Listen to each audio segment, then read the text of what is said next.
Sinampahan ng reklamo ang mayor at iba pang opisyal ng Taguig kaugnay sa pagpapasara sa isang parke at aqua sports arena na pinamamahalaan ng Makati City Hall. Nakatutok si Sandra Aguinaldo. Ang tensyonadong pagharap na ito ng mga tauhan ng Makati at Taguig local government na uwi sa pagsasampa ng reklamo ng 4 na individual laban kay Taguig City Mayor Lani Cayetano, City Administrator at ilan pang opisyal ng Taguig City.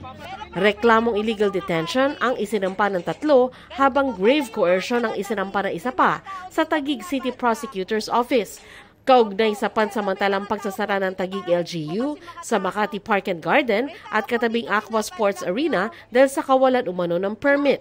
Una po, kaya yung dun sa illegal detention, kasi na lock yung 5 gate noong park na wala silang lalabasan, walang entry and exit point. At saka pinigilan sila, walang warning, wala man lang warning, walang babala sa kanila na magkakaroon na makukulong sila dun sa loob. Hininga namin ng reaksyon si Mayor Cayetano at ang Taguig City LGU pero wala pa silang tugon.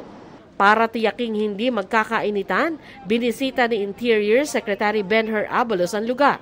At pinagharap ang mga tauhan ng magkabilang panig na nauna ng nagtapatan sa parke.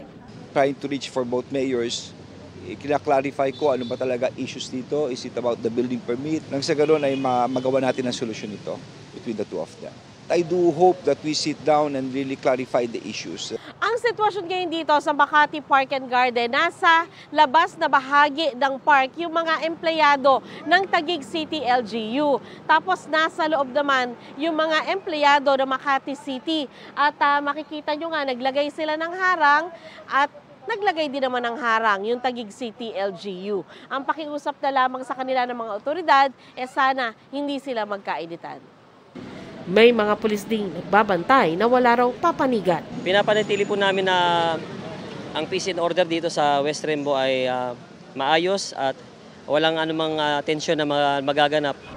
Matatandaang naglabas ng desisyon ng Korte Suprema na nagsasabing ang Taguig ang nakakasakop sa tinatawag na mga EMBO barangay na dating nasa jurisdiction ng Makati. Pero ang Makati City inilalaban pa sa korte na kailangan ng writ of execution bago malipat sa Taguig ang mga ari-arian ng Makati na nasa lugar. Ang claim ho namin is we own the properties. May presidential proclamation din naman in our favor granting us the Makati Park. Responsibility po ng mga tao namin is to protect the city properties. That's why nandun po sila.